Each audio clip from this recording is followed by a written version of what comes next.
morning. Happy Monday. It's August 18th. Hope you had a great weekend. I'm Mary Strong alongside meteorologist Jerry Steffen. As I was driving in this morning. You drove in today? I drove in today versus walking, yes. Yeah. And when I normally look at what the temperature outside, it's like 87, sometimes 88. Today it was 75. Yeah, I was so happy. Yeah, the temperatures over the weekend were mild. I mean, several degrees below normal. But today we're going to be kind of a normal day. Lots of sunshine, temperatures around 109 degrees.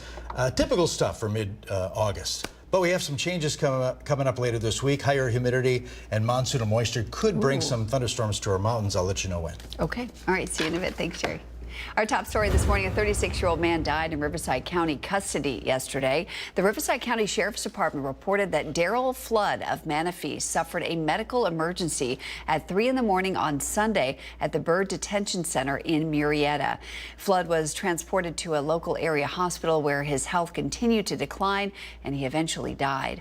Deputies are continuing to investigate the incident. A former Riverside County Sheriff's deputy is scheduled to be sentenced today on charges of voluntary manslaughter. The charges stem from a deadly shooting tied to a love triangle. Officials say Oscar Rodriguez shot and killed Luis Carlos Morin in 2014. Morin had previously been in a relationship with Rodriguez's then girlfriend. Rodriguez was acquitted of first-degree murder during his trial back in June, but still faces up to 21 years in prison when he is sentenced this morning. The woman at the center of the dispute, Diana Perez, was also indicted as an accessory, but her charges were dropped earlier this year.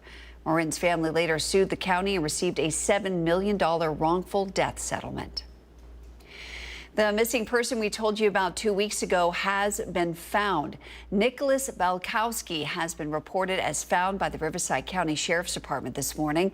He is originally from Scottsdale, Arizona, and reportedly ended up in Palm Springs after quitting his six-figure job. Law enforcement made contact with him several times before he vanished in mid-July. Sheriff's deputies say he was found last Friday at around 5 in the evening, though details were not disclosed, including where he was found. New questions are mounting this morning after a confrontation in San Bernardino was captured on camera when masked federal agents opened fire after stopping a car. Here's NBC's Steve Patterson with the story. A tense confrontation with federal agents in Southern California has left open questions about why the encounter ended with gunfire. Customs and Border Protection agents say they were conducting a targeted operation before a traffic stop yesterday morning in San Bernardino.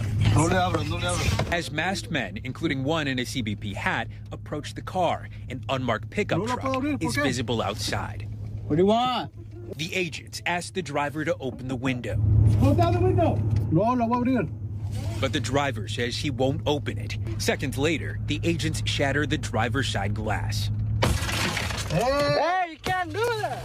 The driver hits the gas, followed by 3 loud pops, confirmed by Homeland Security as gunfire. In another angle, slowed down, you can see the agent's hand reaching through the broken window just as the truck speeds off. The video does not show how the family was stopped, and it isn't clear why they were pulled over. The Department of Homeland Security says the suspect drove his car at the officers and struck 2 CBP officers with his vehicle, forcing a CBP officer to discharge his firearm in self-defense. The driver, identified as Francisco, spoke to our station NBC4 Los Angeles at his home, saying he had to protect his life and family. Later, federal agents and local police showed up to the home, clashing with community members, but officials did not detain Francisco. NBC News law enforcement analyst Rob D'Amico. I think maybe higher ups in the agency or a judge reviewed it and did not think that the evidence that those officers had were enough to get an arrest warrant. So I think that's really telling of the situation from the federal side. Questions that have left a family and their community asking why. Brother was okay, Pop was okay. I'm just glad we're okay. But it's not cool that ICE is able to do something like that. Steve Patterson, NBC News, Los Angeles. Let's head outside and take a live look now from our Agua Caliente casino camera in Palm Springs. Noticeably cooler this morning out there. Jerry's in the Weather Center with a look at your forecast. Yeah, not too bad of a weekend. Slightly below normal numbers on Saturday and Sunday. Today they come closer to normal. 77 degrees in Palm Springs. Light winds, 47% relative humidity. On the southeast end, thermal 82 degrees, 39% relative humidity. 64, kind of a cool start for Yucca Valley and Joshua Tree. 77, a little warmer down the road at 29 Palms. 80, Desert Hot Springs, 81 at Indio, San Gorgonio Pass, beginning in the 60s right now under clear skies. Now, we don't have anything on radar. That's the way it's going to be in our immediate future, but things change as we move into later this week. More on that in the full forecast. We'll begin with an afternoon flow out of the southeast. Northwesterly winds will begin to move in late in the day. Nothing extraordinary, just breezy conditions in the wind-prone areas. Dew points in the 40s by the middle of the afternoon. Kind of dry out there with relative humidity 10 to 15%. 109, that's our forecast high for Palm Springs, pretty close to normal there. 110s at Rancho Mirage and Cathedral City. 105 Desert Hot Springs, 101 at Cabazon later this afternoon. Pair of 110s on Tuesday and Wednesday, mostly sunny skies both afternoons, but changes heading your way as you move into later this week. I'll explain full forecast in 7-day this half hour. All right, Jerry, thanks. Well, over the weekend, we teamed up with the Palm Springs Animal Shelter for their Clear the Shelters event. Adoption fees were waived for Saturday and Sunday, and the community showed up in full force to adopt the loving animals there. The shelter told us this morning that 100 animals were adopted over the weekend, 35 dogs and 65 cats in all. The city of Indio is in the midst of a road repaving project throughout the city. It runs until the 22nd.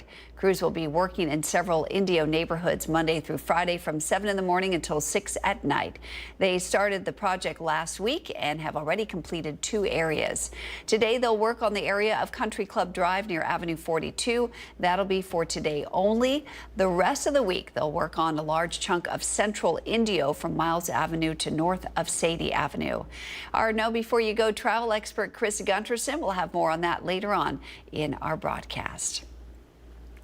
Class is back in session this week for Desert Sands Unified School District students. The new school year gets started this Wednesday across all schools in the district. Be advised as you travel around schools in the area that traffic will be busy, and watch out for pedestrians. If you're looking for a job that's a little on the wild side, the Living Desert Zoo and Gardens in Palm Desert is hosting its annual job fair this coming weekend on Saturday, August 23rd. Our NBC Palm Springs Kai Beach has more on why many current staff say working at the Living Desert Zoo is much more than just a job. The Living Desert is an institution in the Coachella Valley, and we are so proud to be here, and we want you to come join us. I'm Jenny Lynn, and I am the Interim Marketing Director here at the Living Desert Zoo and Gardens. We are excited to be hosting our annual job fair on Saturday, August the 23rd from 9 to 1. Come join us in the Chase Administration Building anytime to see if there's a position right for you. We have almost 20 positions with several different types of fields.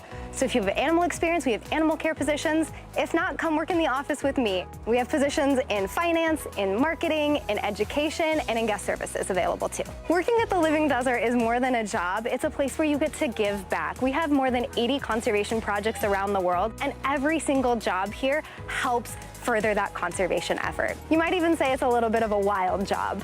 For more information, go to thelivingdesert.org and see what positions are available. A job at the Living Desert is a career, and not only are you helping give back to the community, you're giving back to our global conservation efforts. And that was our Kai Beach reporting. It's time now for our new social media contest with Dining with the Davids. It's called Dish Detective. We show you a video of some of the top dishes of a local restaurant, and you guess the restaurant. It's on our Instagram page. That's on NBC Palm Springs. If you guess the restaurant, you're entered into a drawing for a $100 gift card for that restaurant. Last week's restaurant was Athena Euro in Palm Desert. Let's see if you can crack this case. Take a look.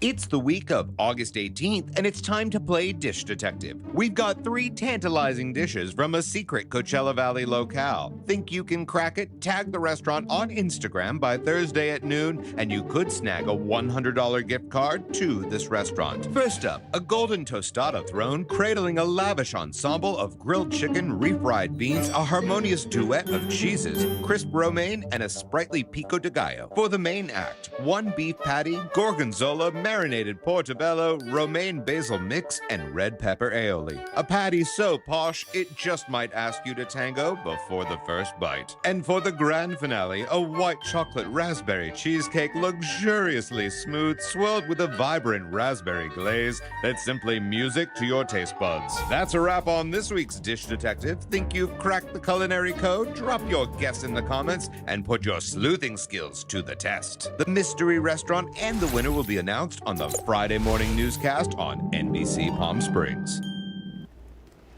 Ooh, do you know where that is? Well, you can find that video on our Instagram page, NBC Palm Springs. You have until noon on Thursday to guess it right. Don't forget to tag the restaurant you think it is, and we'll reveal the winner on our Friday morning newscast. Good luck, detectives.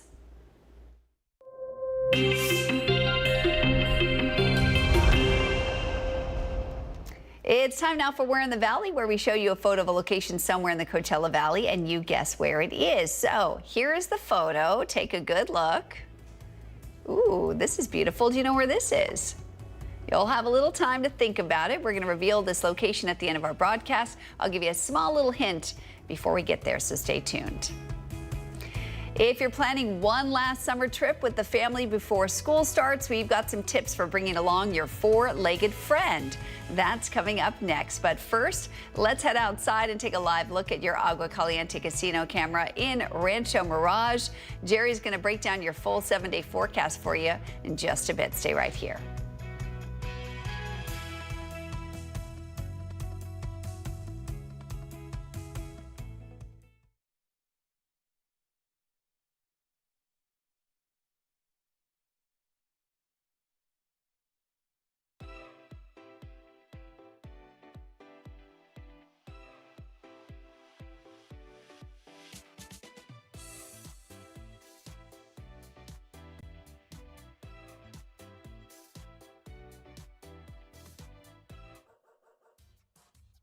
They say dogs are a man's best friend, but at NBC Palm Springs, we're a dog's best choice for news. Apologies to our competitors, but even your dogs know who leads the pack in news.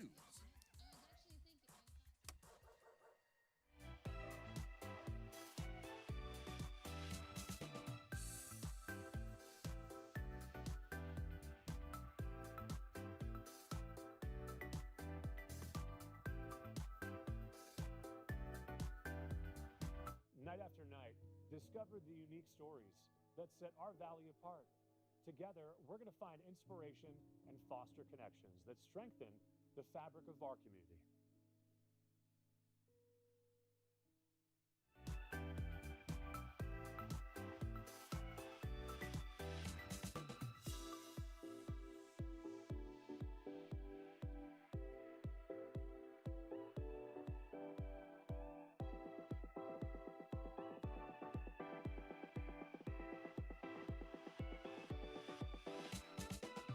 Babies are experts at paying attention to only what is genuinely fascinating, and we couldn't agree more.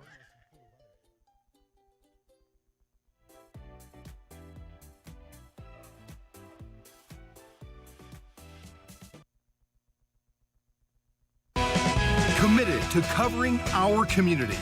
You're watching NBC Palm Springs at 6.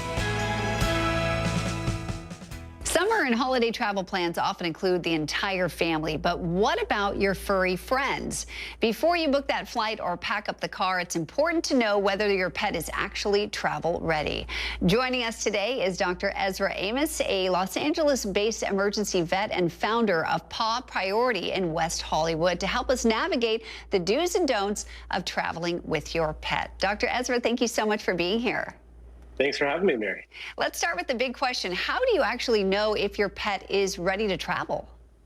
It's a difficult question. Okay. The first question is, where are you going and can you bring a pet there? Okay. If you're going hiking in the mountains or you're going scuba diving somewhere that's really hot, do not bring your pet. The second question is your pet ready to go? And it's pretty simple to say, okay, behavior and health wise, are they a really anxious pet? Do they get nauseous every time they go in the car? Do they have mobility issues? Do they have breathing issues? Those are the guys that probably should stay home and not go with you on the trip. If you can answer all those questions and say, yes, you have a healthy pet, and yes, this is an easy trip for me to bring my dog on, that's fantastic. And the only other thing I'd recommend is a pre-trip exam with your vet. Make sure your pet is ready to go. So what are some of the essentials that every pet parent should pack in their travel bag for their dog or cat? The usual things that you'd pack on any kind of day out. So leash, if you're going for an extended time, obviously food and water, and then any medications that your dog is on. There's a couple of extra little things that I'd recommend, but it takes a little bit extra time. A first aid kit and a fan are two very important things. I see a lot of dogs getting little injuries here and there that we can't really handle, or overheating when they're on trips, especially in the summer. Super good point. What about medication to help them travel? I know some people give their dogs CBD. Is that healthy, or is there anything else they can give them? Oh, that's a whole can of worms kind of problem, but it's actually one that clients ask me very, very often. So CBD, there's a lot of information out there that CBD is actually quite useful in veterinary, but I have to be very, very cautious because there's a couple of organizations that I have to make sure I'm not getting on the wrong side of it. That'd be the FDA and the DEA. So CBD, the studies are showing, yes, it can be extremely, extremely useful to help with anxiety. Not only that, it can help with inflammation, it can help with seizures, but you have to be really, really cautious because it's not nationally legal. So it means there's no really, really well-established labs that are making it. And so you have no idea what's going on in there. So, it could be ingredients that you are not listed on the label. There could be THC, there could be all kinds of stuff. So I don't recommend it. The two recommended medications that I'm using all the time because they're really, really safe and they're really, really good. Okay. The first one would be trazodone for dogs, which is actually just a human anti-anxiety med that we carried over. And it's a really good medication. It does not tranquilize them. It does not put them into a coma. It's not the old meds like acepromazine and alprazolam that would put them down. This is trazodone, and it's just like having a drink before you get on the flight. It's a very easygoing med that you kind of increase. And then the med for cats would be gabapentin, which is also a human carryover medication that's extremely, extremely safe. But both of those just add like a level of relaxation to the pet when they're traveling. What about Benadryl? Does that work? Is that something you can give for anxiety? Yes, it works in the sedation component a little bit. It's not the best medication. It makes them just a little bit sleepy. It's absolutely pretty safe to try. I have to be honest with people that about 1 milligram per pound of your dog. So if you have a 12.5-pound dog, that's a 12.5 milligram tablet. If it's a 25 milligram tablet, that's a 25-pound dog. So you can definitely try it, but it's not my favorite medication. I find trazodone and gabapentin work so much better. Wonderful. Dr. Ezra, thank you so much for sharing your tips. I have a lot to think about before my next trip. Thanks so much. All right. Have a great day. We'll be right back.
Let's take a look outside. Yeah, clear skies over the Coachella Valley right now, looking pretty good to begin our Monday, and near normal temperatures expected later this afternoon. Right now we have 106 degrees yesterday for a high, 2 notches below the 108 degree normal, 118 the record. Yeah, not even close to that. We'll see normal numbers as we move into later today.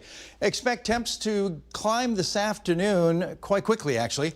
80 degrees at Desert Hot Springs, 84,000 Palm, 77 in Palm Springs. Winds under 10 miles an hour for most of us. Variable right now. They'll begin out of the southeast and then out of the northwest later today. Nothing on radar over the Coachella Valley. Sunrise from the Mount Laguna Observatory, looking to the east right now. But if you look down here, you can see all the clouds. So the marine layer is there, looking down from the mountains. As far as here in the Coachella Valley, clear skies and a beautiful sunrise. 107 to 111 today, putting us close to normal. Hot for us this afternoon and kind of dry, but that'll change later this week. 107 for Palm Springs today, 108 Indio, 110 Palm Desert. Overnight lows, upper 70s, lower 80s under totally clear skies tonight.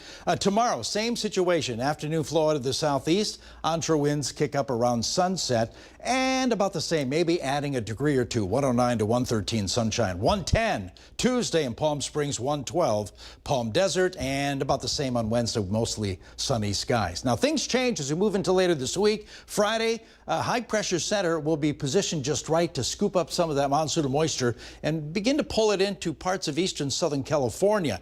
Temperatures go up too, 111 to 113. 115 actually, and that'll be well above normal. Lots of clouds. Monsoonal moisture, you can see bulk of it over Arizona, but some begins to move in here. This is Friday's rain chances for Southern California. Just mountain thunderstorms, a good chance of that happening. Bulk of the activity stays to the east of us. And then Saturday looks like the best shot of seeing precipitation in Southern California. You can see how widespread it is. But for Southern California and the Coachella Valley, we could see maybe a few light showers in the west end of the valley, up to 1/10 of an inch, maybe 2/10 of an inch in the mountains. That's where the bulk of the activity will occur in the higher elevations. Also, with the numbers move up, extreme heat watch in effect for the Coachella Valley Thursday and again on Friday, with temperatures approaching the middle 1 teens. We're not the only ones up in Nevada into Arizona for that excessive heat watch. Dew points, we're going to watch that too. Kind of dry today, but the numbers do move up, moving toward the weekend. Thursday, Friday, Saturday, and probably Sunday will be a little sticky out there with those numbers climbing up. Quick check of the Aaron, the hurricane. You can see it there spinning.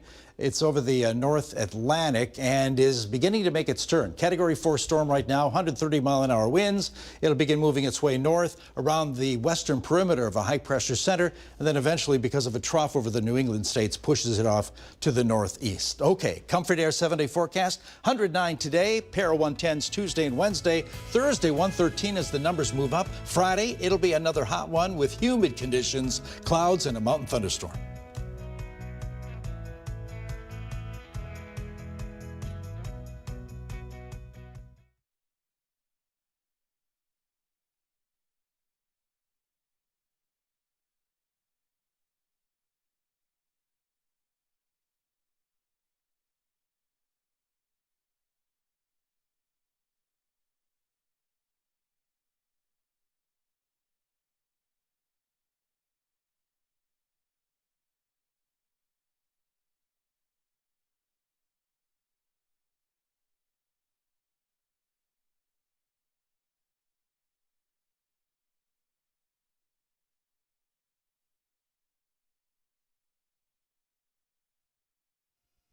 Yes, everything sounds good.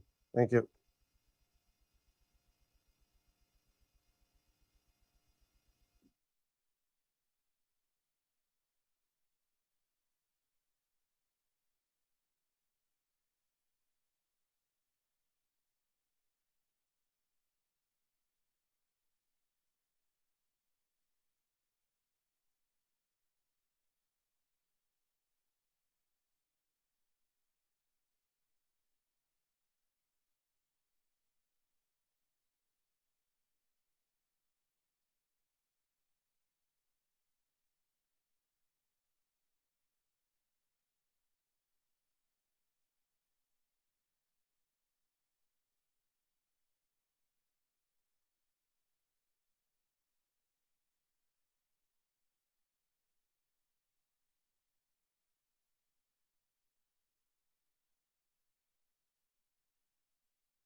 Flipping the calendar pages there, yeah.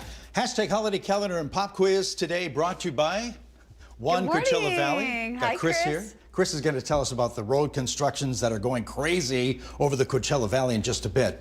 But first, it's time to test your brain with a couple questions after we check the calendar here. Monday, August 18th, 2025, National Fajita Day.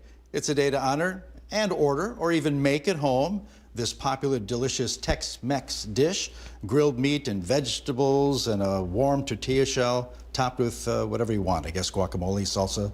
You like sour cream? Ooh, yes, so good. I mean, no. But yeah, Fajita Day. I think everybody can get behind that, yes, right? I'll make National that tonight. Pinot Noir Day. Pinot Noir Day, yes. Yeah. I don't know much about wine, but that is a dry wine made from grapes, has a high acidity with lower tannins. Do you know anything about Pinot Noir? It's lovely. It goes with so much. It goes with a lot. And Kai Beach is going to have a little bit on National Pinot Noir Day with a local winemaker. Later today? Later today in our broadcast. Ooh, okay, good. Perfect timing. National Ice Cream Pie Day. Yeah, it's ice cream in pie form. Yum.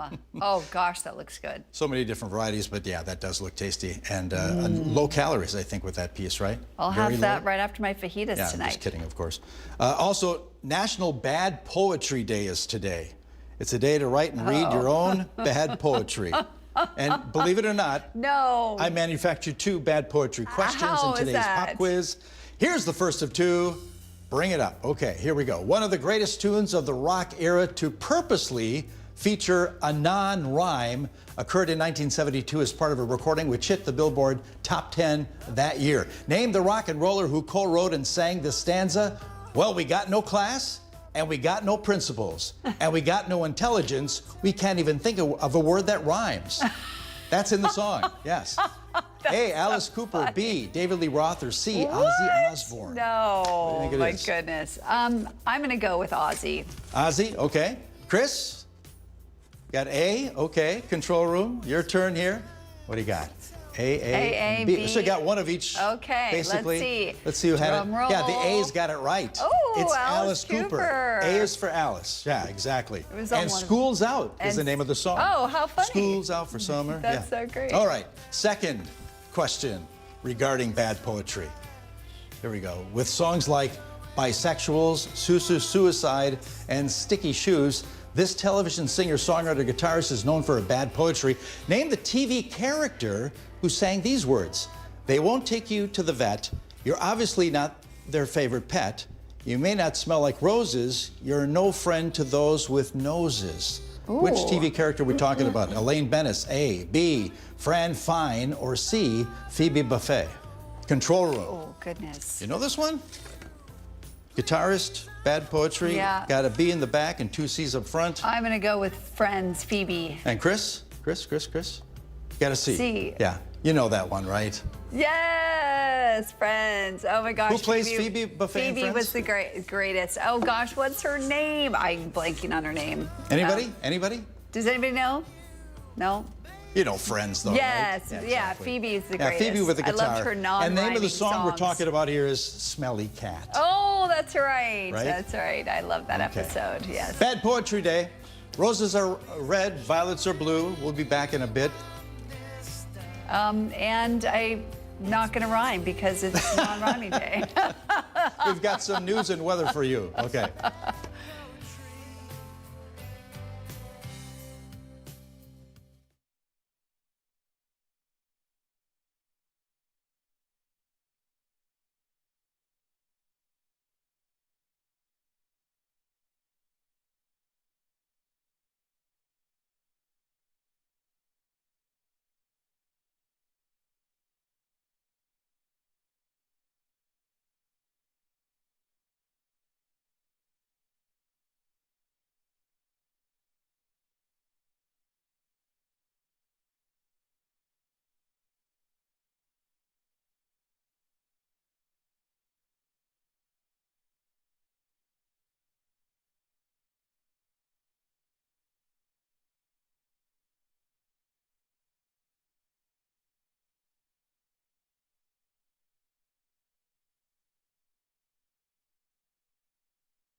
Springs. Welcome back on this Monday morning, August 18th. I'm Mary Strong. Thanks so much for waking up with us this morning. We're going to have your weather forecast coming up in just a bit for you. But first, it's time for Know Before You Go, where we tell you about all the major construction projects going on in the Valley for the week so you can avoid getting caught in traffic and know before you go. Joining us live from the CV Sync Traffic Management Center in Palm Desert once again is Program Manager Chris Gunterson. Chris, thanks so much for being here with us this morning. I hope you had a great weekend. What are some of the areas we should avoid this week? Well, good morning, Mary. Thanks for having me. This is the summer of construction. It was funny over the weekend. I was looking at some posts from the Nextdoor app, and one post said, why don't they do all the construction during the summer? And the next post from the same person said, why are they doing construction in the middle of summer? So you can't win for losing. Anyway, we're going to start in Palm Desert and Cook Street. This is a water district water line project. This is on Cook Street between Sherrill Drive on the south end all the way up to Hoveley Lane. You can see the wash there by the high school. And this goes all the way up the road. Now, this has changing lane conditions, so you want to make sure you pay attention to the road signs. They're going to kind of direct you. It can get a little kind of crazy around there, especially if you got side street traffic. To avoid this, use Portola or Washington. This is expected to go through mid-September. Avoid that area if you have to. Next, we're going to talk about the two biggest projects going on in the Valley, and that is the Highway 111 project and the Indian Wells Miles Washington widening and road improvement project. So currently, I put these together today because if you see the Highway 111 project in red, and then you see the orange is the Indian Wells project, and then with the so what you want to do is use the top green line, which is the Fred Waring Drive. You can use Miles as well, but it's going to get busy with school starting in a couple of weeks. So best thing for this is just to use Fred Waring Drive. You can use Jefferson to avoid north-south traffic and then go all the way over to, you don't want to go to Cook Street, but go to Portola. So this is a busy area right now. We're doing what we can to minimize people's waits. One thing you'll notice about the 111 project is they are working at night, and they are turning the signals to red flash late in the afternoon. The reason for that is they're working double shifts, and this project is going to finish early. So it was projected to go to November, but it looks like they're going to finish very early. So that's a definite plus there. Next, we're going to go to Palm Springs.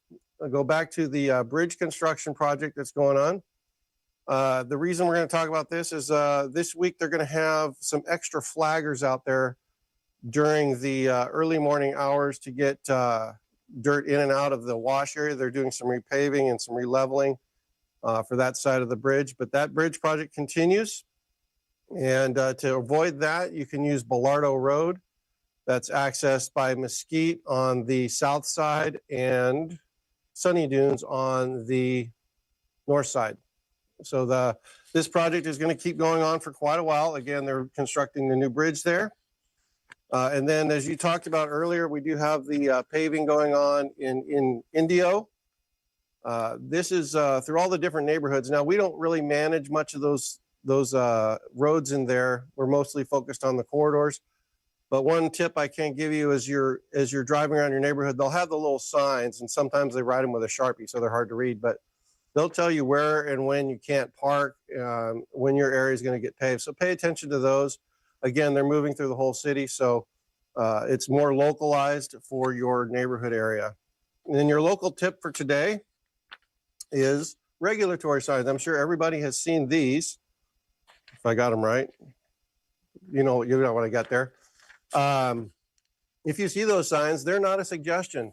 Anything in black and white is a regulatory sign, and if you go against that and do the wrong thing, make a left turn or a right turn you're not supposed to, you will get a ticket. And we've seen a lot of fender benders from people not paying attention to that. And so you follow the regulatory signs, help you stay out of trouble. That's my safety tip for the week. Just want to remind people to slow down, stay off your phone. A lot going on. You got to pay attention to all the construction going on. And next week, we will be broadcasting from the Traffic Management Center in La Quinta. And stay tuned because our office is moving. So we'll keep you up to date on that. That's so great. Thanks for letting us know about that. And I like how you were saying the signs are not suggestions. Good reminder. Yes, it's been as we see everything obviously right here, it's happening out in the streets. And so many times people are like, well, I just need to go right there. And they'll break the rules. And of course, they're not paying attention because the sheriff is sitting right there waiting for them. Yeah, absolutely. Chris, thank you so much for all your great tips, and lots going on the road, so we need to be extra careful out there. Absolutely. Yes, we do. And school's starting. That's right. And school's starting. So allow for a little extra time to get out the door, too. So we'll see you next Monday. I hope you have a great week. Thank you. Well, as tariffs hit top coffee producing nations, prices for a cup of coffee are expected to go up. The U.S. currently imports nearly 99% of its beans, but could tariffs help boost American grown coffee? Julia Vargas Jones has more from Ventura County. Against all odds, 100% American grown coffee. It's like a cherry. I believe we're the largest farm in California, coffee farm.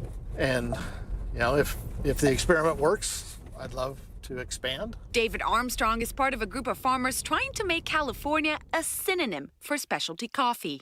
We're in Ventura County, so we're going to go up to the foothills. We have multiple canyons where we grow coffee.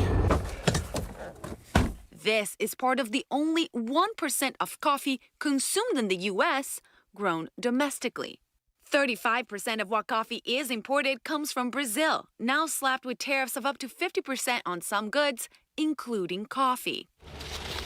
You would think it would be a great opportunity for all American beans, but other nations can deliver a product just as good for a fraction of the cost. Brazil's been hit very hard with tariffs, but they're looking at somewhere around $4 a pound for coffee, and we're in the hundreds of dollars a pound. You want Ventura County to be the next Napa Valley, but for coffee. Correct. That's a great way to put it. And could California ever produce a product that could be competitive with Brazil, with Colombia, Ethiopia? I think that our costs of production, our labor, our water, everything else, mean that we can never get to that point where we could be a worldwide competitor. For 23 years, Jay Rusky has been challenging the norm of where coffee could be grown by championing California. All of this was his vision. In terms of growing locations, wherever avocados can grow, we have a good chance of growing coffee. And so there's over 45,000 acres of avocados, last I heard, in California. But even if we planted all that, that would just be a drop in the bucket in the whole coffee industry globally. And that was Julia Vargas Jones reporting. Well, over the weekend, we teamed up with the Palm Springs Animal Shelter for their Clear the Shelters event. Adoption fees were waived for Saturday and Sunday, and the community showed up in full force to adopt these loving animals. The shelter told us this morning that 100 animals were adopted over the weekend, 35 dogs and 65 cats in all. As Jerry mentioned earlier, today is National Pinot Noir Day, where wine lovers raise a glass around the world. But here in the Coachella Valley, a local winemaker is raising more than glasses. They're helping to raise up the next generation of future winemakers with college scholarships. Our NBC Palm Springs Kai Beach has a story. Pinot Noirs are a really nice, smooth, light wine. They're great for summer as well. Hi, I'm Rachel with Masvino Wines. Masvino Wines is a locally owned and distributed product. We like to cater to the valley and bring something in that's really local and impactful. I love Pinot Noirs. They're the perfect grape for the desert because you can drink the wine in the summer, slightly chilled. It's a perfect grape. So our Masvino Pinot Noir is a little bit more medium to full-bodied, has some nice fruits, and is really well-balanced. National Pinot Noir Day is really about bringing people together, celebrating, enjoying life, and cheersing. The Coachella Valley has a very tight-knit group. Everyone here loves wine. We get together for wine tastings. It just brings people together and has them enjoy a nice time. So not only does Mas Vino produce wine, we're also looking out for the next generation of winemakers. We do that by helping students pursue a higher education in winemaking. So National Pinot Noir Day is only one day, but here it's every day. And that was our Kai Beach reporting. Well, students are heading back to school, and many families are taking those first day of school pictures to share on social media. But police officers say that those images posted online could give predators information about you and your child. NBC's Marlon Martinez has more. Yeah, those back-to-school pictures have become tradition for families. So I've got an 8th grader, a 6th grader, a 4th grader, and a 2nd grader. For Emily Brownlee, the first day of school has always been about making memories and sharing them with friends and family online. For a long time, it was to make sure that I keep up with friends and family, and that my family that don't live in town can see what my kids are up to. But she says her habits have changed in the last few years as she's learned about dangers she never imagined, from predators using artificial intelligence to alter pictures. There's a lot of interesting dangers that comes with that, where they can actually strip your children's clothes. To strangers pinpointing where your child lives or even goes to school. Overland Park police officer John Lacey says it's a conversation he has with parents every single year. I know it's tradition.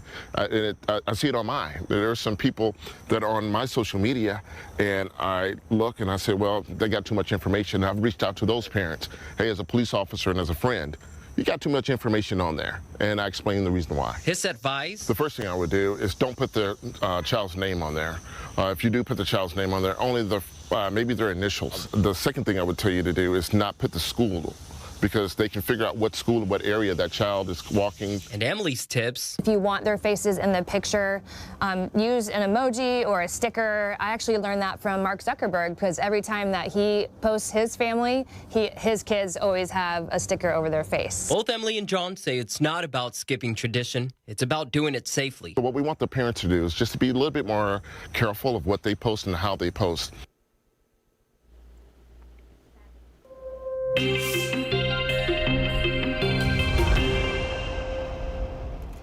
Well, earlier we showed you a photo of a location somewhere in the Coachella Valley, and I told you I'd show you the photo again and give you one more hint before we reveal the location at the end of our broadcast. So here's the hint. Here's the photo. The restaurants Cheeky's and Birba are right next door.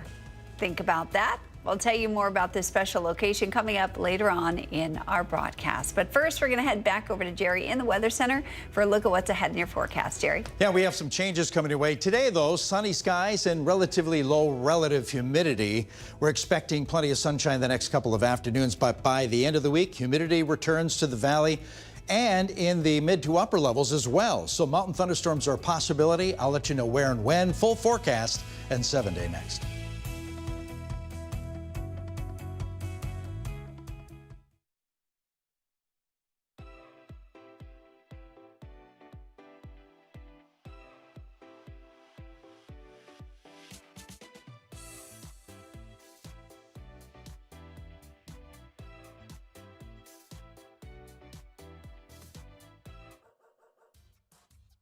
They say dogs are a man's best friend, but at NBC Palm Springs, we're a dog's best choice for news. Apologies to our competitors, but even your dogs know who leads the pack in news.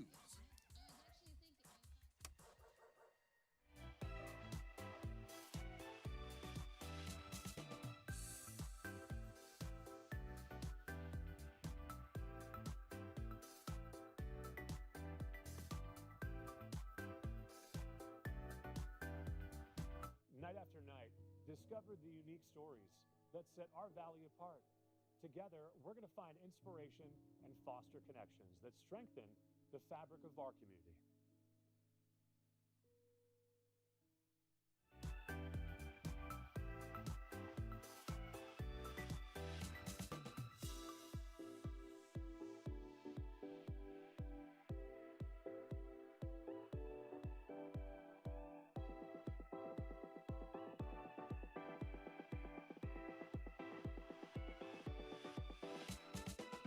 Babies are experts at paying attention to only what is genuinely fascinating, and we couldn't agree more.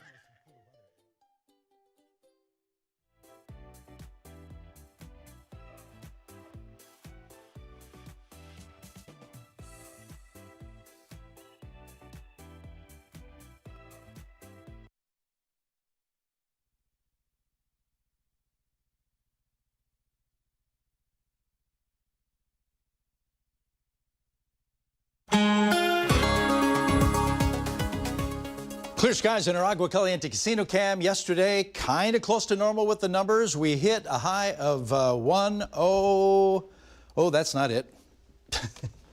I thought I positioned my mouse over the correct map to start. Okay, clear skies over the valley. Yesterday we hit a high of 106, 2 away from the 108 degree normal. Right now we have lots of 70s and 80s around the Coachella Valley. 68 at Yucca Valley, 66 at Banning, 56 up at Big Bear. Winds light right now. They'll be out of the southeast first. Onshore winds around sunset. Nothing in radar over Southern California. All quiet in that department despite a marine layer along the coast. Today we still have high pressure in the area, but it's well to the east of us, and that'll keep us basically around normal. 107 to 111, plenty of sunshine to go with that. Normal hot day for us. 107 today under sunshine in Palm Springs, 108 Indio, 110 today in Palm Desert. Overnight lows under clear skies, upper 70s, lower 80s. That'll be this evening through tomorrow morning.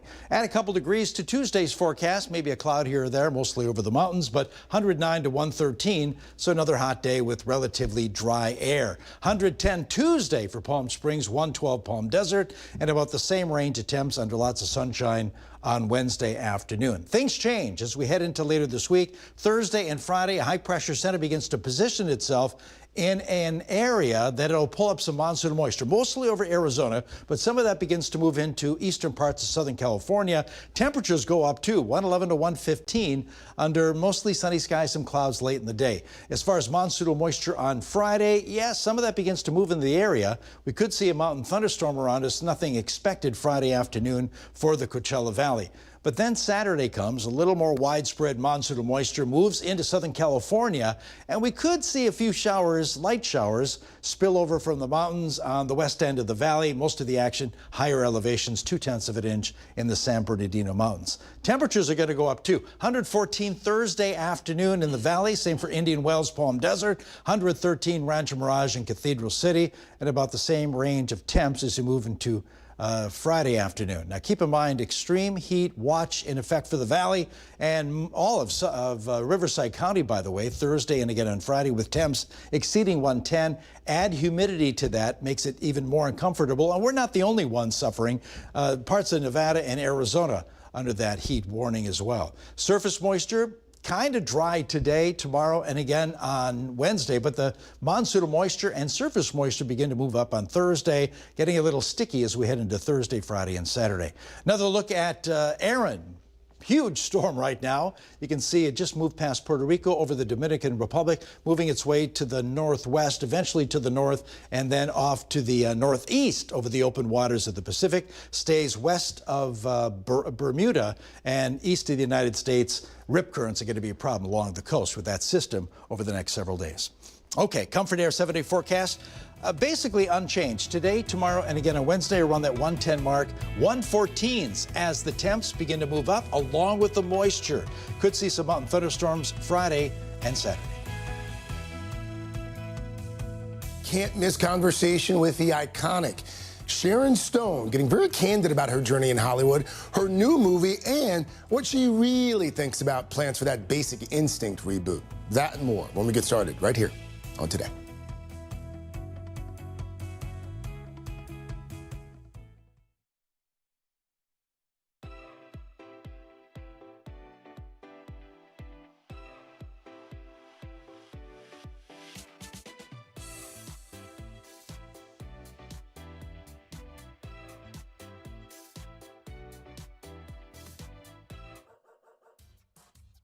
They say dogs are a man's best friend, but at NBC Palm Springs, we're a dog's best choice for news. Apologies to our competitors, but even your dogs know who leads the pack in news.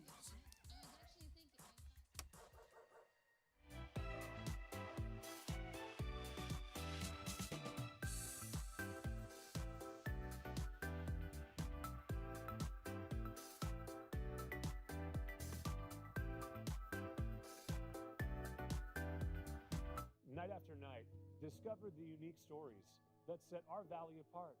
Together, we're going to find inspiration and foster connections that strengthen the fabric of our community.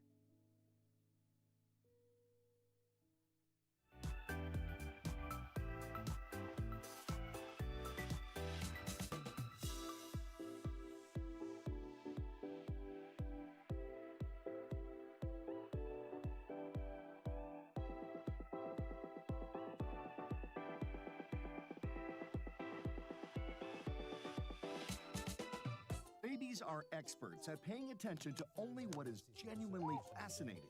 And we couldn't agree more.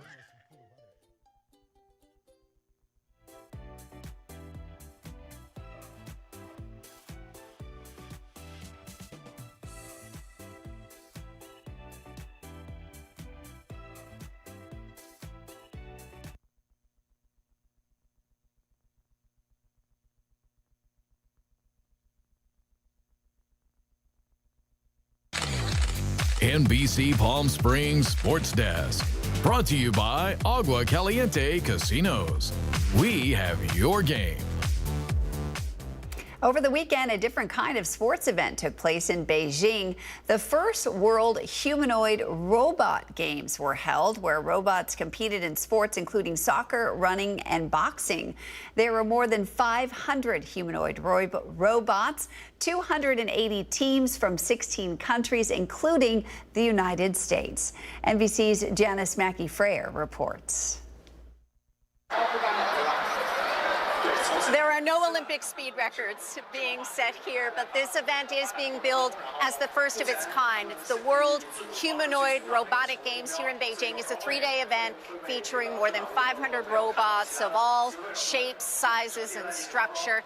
And they're squaring off in a range of sports, things like badminton, boxing, soccer, as well as a show of practical skills in industrial applications, hotel concierge services, even sorting prescription medicine. The games are meant to showcase how far robotics have come and to provide a window into the future where humanoids are more tightly integrated into your daily life. It also reveals how heavily China's government has been backing the development of these technologies to close the artificial intelligence gap with the United States. For years, Beijing has been funneling tens of billions of dollars into AI research and state subsidies, like it did with the electric vehicle industry, making all of this a very different kind of race. And now the Agua Caliente Entertainment Report, brought to you by Agua Caliente Casinos. The Pokemon World Championships took place over the weekend in Anaheim. Rick Damigella has a look at the annual event. 1, 2, 3. A giant inflatable Pikachu welcomed competitors and spectators to the 2025 Pokemon World Championships in Anaheim, California. It's a culmination of the 2025 season.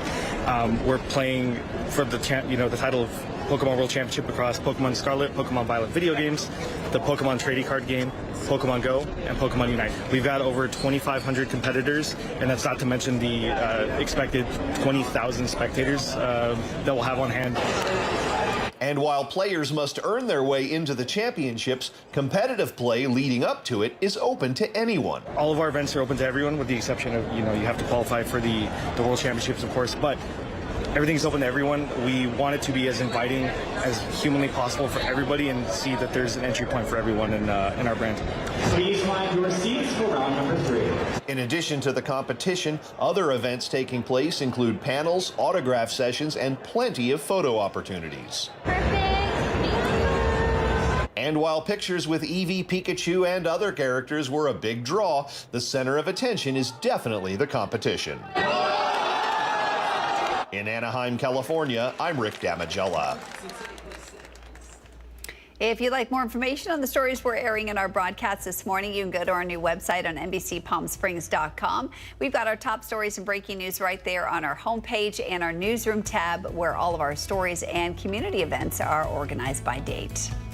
Let's head outside and take a live look at your Indian Wells Golf Resort camera. We're going to be right back with a recap of your weather forecast and reveal our Where in the Valley special location.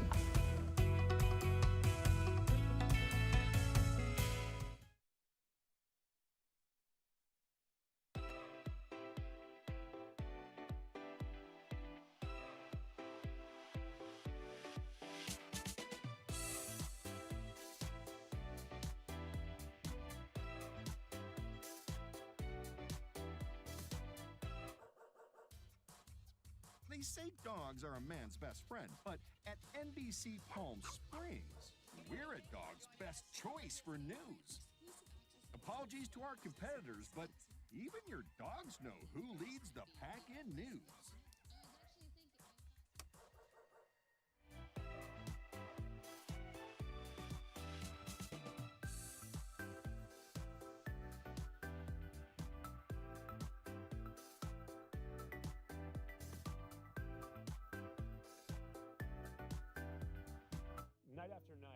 Discover the unique stories that set our valley apart. Together, we're going to find inspiration and foster connections that strengthen the fabric of our community.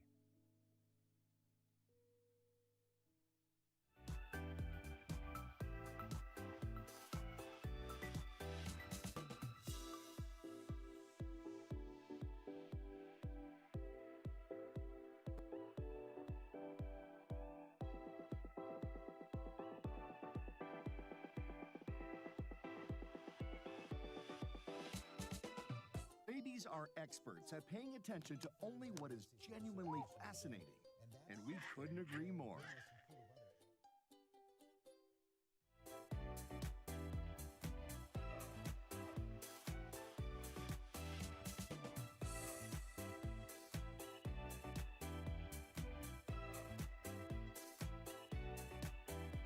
NBC Palm Springs News.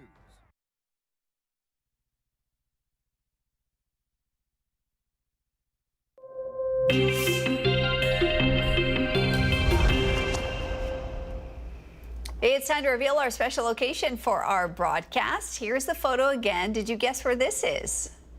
It's Alcazar in Palm Springs. It opened in 2011. This is a 34-room boutique hotel with private patios and gorgeous mountain views. If you haven't been, it's great. It's right next to Birba and Cheeky's. Cheeky's has some of the best breakfast. Birba has great pizza. They even fly their water in from Italy to make their pizzas. Yes. Okay. It's delicious if you haven't checked it out. And this hotel is just adorable. I don't get around much, I guess.